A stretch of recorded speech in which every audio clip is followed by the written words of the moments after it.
Egg ಸಾಂಬಾರ್ನ ಎಲ್ಲರ ಮೇಲೂ ಖಂಡಿತವಾಗ್ಲೂ ಮಾಡಿರ್ತೀರಾ. ಈ ರೀತಿ ಒಮ್ಮೆ ಟ್ರೈ ಮಾಡಿ, ತುಂಬಾ ಸುಲಭವಾಗಿ ಮಾಡ್ಬೋದು, ತುಂಬಾ ರುಚಿಯಾಗಿ ಬರುತ್ತೆ. ನೀವಿನ್ನು ನನ್ನ ಚಾನಲ್ನ ಸಬ್ಸ್ಕ್ರೈಬ್ ಮಾಡ್ಕೊಂಡಿಲ್ಲ ಅಂದ್ರೆ ದಯವಿಟ್ಟು ಸಬ್ಸ್ಕ್ರೈಬ್ ಮಾಡ್ಕೊಂಡು ನನಗೆ ಸಪೋರ್ಟ್ ಮಾಡಿ. ಮೊದಲಿಗೆ ವೀಕ್ಷಕರ, ಇಲ್ಲಿ ಮಸಾಲೆ ರುಬ್ಕೊಳ್ಳೋದಕ್ಕೆ ಹಚ್ಚಿಟ್ಕೊಂಡಿದ್ದೀನಿ. ಒಂದೆರಡು ಈರುಳ್ಳಿ, 2 ಟೊಮೊಟೊ, ಒಂದು ಸ್ವಲ್ಪ ಕೊತ್ತಂಬರಿ ಸೊಪ್ಪು, ಪುದೀನ ಸೊಪ್ಪು, ಶುಂಠಿ, ಬೆಳ್ಳುಳ್ಳಿ, ಚಕ್ಕೆ, ಲವಂಗ, ಒಂದು 10 ಹಸಿಮೆಣಸಿನಕಾಯಿ, ಹಾಗೇನೆ ಅಲ್ಲಿ ತುರಿದಿರುವಂತ ಕಾಯಿ ತಗೊಂಡಿದ್ದೀನಿ ಒಂದೋಳು. ಅದನ್ನ ಈ ರೀತಿ ಪೇಸ್ಟ್ ಮಾಡ್ಕೊಂಡ್ರೆ ಅರ್ಧ ಸಾಂಬಾರು ಮುಗ್ದಂಗೆ. ಇವಾಗ ಗ್ಯಾಸ್ ಮೇಲೆ ಬಾಣಲಿ ಇಟ್ಕೊಂಡಿದ್ದೀನಿ. ಅದಕ್ಕೆ 1-2 ಟೇಬಲ್ ಸ್ಪೂನ್ ಆಗೋಷ್ಟು ಎಣ್ಣೆ ಹಾಕೋತಾ ಇದ್ದೀನಿ. ಎಣ್ಣೆ ಕಾದಿದ್ದಾದ್ಮೇಲೆ ಸ್ವಲ್ಪ ಸಾಸಿವೆ, ಸ್ವಲ್ಪ ಜೀರಿಗೆ ಹಾಕೋತಾ ಇದ್ದೀನಿ. ಹಾಗೇನೆ 1-2 ಟೇಬಲ್ ಸ್ಪೂನ್ ಆಗೋವಷ್ಟು ಕಸೂರಿ ಮೇಥಿ ಹಾಕೋತಾ ಇದ್ದೀನಿ. ಸಖತ್ತಾಗಿರೋ ಫ್ಲೇವರ್ ಕೊಡುತ್ತೆ ಕಸೂರಿ ಮೇಥಿ. ಎಲ್ಲ ಮೊಟ್ಟೆ ಸಾಂಬಾರ್ಗಾಗ್ಲಿ ಗ್ರೇವಿಗಾಗ್ಲಿ ಹಾಕೊಳ್ಳಿ. ಸ್ವಲ್ಪ ಕರ್ಬೇವಿನ ಸೊಪ್ಪು ಹಾಕೋತಾ ಇದ್ದೀನಿ. ಎಲ್ಲದು ಚೆನ್ನಾಗಿ ಫ್ರೈ ಮಾಡ್ಕೊಂಡಿದ್ದಾದ್ಮೇಲೆ ಒಂದು ಈರುಳ್ಳಿನ ಕಟ್ ಮಾಡಿ ಹಾಕೋತಾ ಇದ್ದೀನಿ. ಅದು ಫ್ರೈ ಆಗಬೇಕು, ಚೆನ್ನಾಗಿ ಬ್ರೌನ್ ಕಲರ್ ಬರಬೇಕು, ಅಲ್ಲಿವರೆಗೂ ನಾವು ಫ್ರೈ ಮಾಡ್ಕೋಬೇಕಾಗುತ್ತೆ. ನೋಡಿ, ಹೀಗೆ ಫ್ರೈ ಮಾಡ್ಕೊಂಡಿದ್ದಾದ್ಮೇಲೆ ನಾವು ರುಬ್ಕೊಂಡಿದ್ವಲ್ಲ ಆ ಮಸಾಲಾನ ಹಾಕೋತಾ ಇದ್ದೀನಿ. ಇದು ಎಣ್ಣೆ ಬಿಟ್ಕೋಬೇಕು, ಆ ರೀತಿ ನಾವು ಚೆನ್ನಾಗಿ ಈ ಮಸಾಲ ಫ್ರೈ ಮಾಡ್ಕೋಬೇಕಾಗುತ್ತೆ. ಈ ಮಸಾಲೆ ಚೆನ್ನಾಗಿ ಎಣ್ಣೆ ಬಿಟ್ಕೋಬೇಕು. ಸೈಡಲ್ಲೆಲ್ಲ ಎಣ್ಣೆ ಬಿಟ್ಕೊಂಡಿದ್ರೆ ಅವಾಗ ಚೆನ್ನಾಗಿ ಮಸಾಲೆ ಬೆಂದಿದೆ ಅಂತ ನಮಗೆ ಗೊತ್ತಾಗುತ್ತೆ. ಇವಾಗ ಒಂದು 5 ನಿಮಿಷ ಮುಚ್ಚಿ ಬಿಟ್ಬಿಡೋಣ. ನಿಮಗೆ ಟೈಮ್ ಇದ್ರೆ ಒಂದು 10 ನಿಮಿಷನೇ ಬಿಡಿ. ಈ ಸಾಂಬಾರು ನಿಮಗೆ ಎಲ್ಲದಕ್ಕೂ ಒಳ್ಳೆ ಕಾಂಬಿನೇಷನ್ ಅಂತಾನೆ ಹೇಳ್ಬೋದು. ಇದು ಚಪಾತಿಗಾಗ್ಲಿ, ಮುದ್ದೆಗಾಗ್ಲಿ, ಅನ್ನಕ್ಕಾಗ್ಲಿ ತುಂಬಾ ಸಖತ್ತಾಗಿರುತ್ತೆ ಅಂತಾನೆ ಹೇಳ್ತೀನಿ.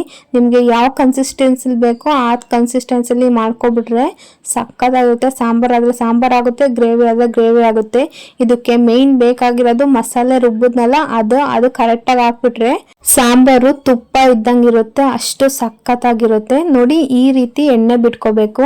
ಎಷ್ಟು ಚೆನ್ನಾಗಿ ಬೆಂದಿದೆ ನೋಡಿ. ಈ ರೀತಿ ನೀವು ಎಷ್ಟು ಬೇಯಿಸ್ಕೊತಿರೋ ಅಷ್ಟು ಸಖತ್ತಾಗಿ ಬರುತ್ತೆ ಸಾಂಬಾರು. ಹೀಗೆ ಬೇಯಿಸಿದ್ದಾದ್ಮೇಲೆ ಒಂದು ಮೊಟ್ಟೆನ ಒಡೆದ್ಬಿಟ್ಟು ಹಾಕ್ತಾ ಇದ್ದೀನಿ. ಯಾಕಂದ್ರೆ ಎಲ್ಲದು ಬೇಯಿಸಿರೋ ಮೊಟ್ಟೆನೇ ಹಾಕಿದ್ರೆ ಅದು ಚೆನ್ನಾಗಿರೋದಿಲ್ಲ, ಅದು ಗ್ರೇವಿಲಿ ಏನು ಉಳಿಯೋದಿಲ್ಲ ಮೊಟ್ಟೆ ಗ್ರೇವಿದು ಅನ್ನೋದು. ಈ ಸಾಂಬಾರ್ಗೆ ಹೊಡೆದಾಕೊಳ್ಳಿ ಅಂತ ಹೇಳ್ತಿಲ್ಲ, ಎಲ್ಲಾ ಸಾಂಬಾರ್ಗೂ ಇದೇ ರೀತಿ ಒಂದು ಹಸಿ ಮೊಟ್ಟೆ ಹೊಡೆದಾಕೊಳ್ಳಿ, ತುಂಬಾ ಚೆನ್ನಾಗೂ ಬರುತ್ತೆ. ನೋಡಿ, ಇವಾಗ ಬೇಯಿಸಿರೋ ಮೊಟ್ಟೆನ 4 ಹಾಕಿದ್ದೀನಿ. ಒಂದು ಮೊಟ್ಟೆನ ಹಸಿ ಮೊಟ್ಟೆನ ಒಡೆದ್ಬಿಟ್ಟು ಹಾಕಿದ್ದೀನಿ.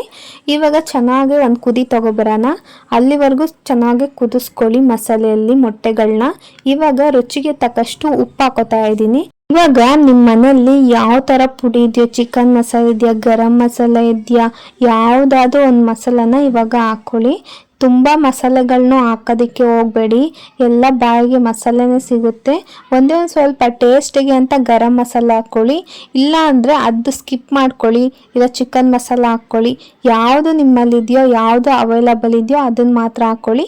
ಇವಾಗ ನಿಮಗೆ ಎಷ್ಟು ನೀರು ಬೇಕೋ, ಯಾವ ಕನ್ಸಿಸ್ಟೆನ್ಸಿಲಿ ಬೇಕೋ ಆ ರೀತಿ ನೀರು ಹಾಕೋಬಿಟ್ಟು ಚೆನ್ನಾಗಿ 1-2 ಕುದಿ ಕುದಿಸ್ಕೊಬಿಟ್ರೆ ಮೊಟ್ಟೆ ಸಾಂಬಾರು ರೆಡಿ ಆಗೋಗುತ್ತೆ. ನಾನು ಮಾಡ್ತಾ ಇರೋದು ಮುದ್ದೆಗೆ ಸಖತ್ತಾಗಿ ಬಂದಿತ್ತು. ಮಾತ್ರ ನೋಡಿ, ಸೈಡಲ್ಲೆಲ್ಲ ಎಷ್ಟು ಚೆನ್ನಾಗಿ ಕಾಣ್ತಾ ಇದೆ ಸಾಂಬಾರು ಅಂತ. ಈ ರೀತಿ ಒಂದ್ಸಲ ಟ್ರೈ ಮಾಡಿ ನೋಡಿ. ಪದೇ ಪದೇ ಇದೇ ರೀತಿ ನೀವು ಟ್ರೈ ಮಾಡ್ತೀರಾ.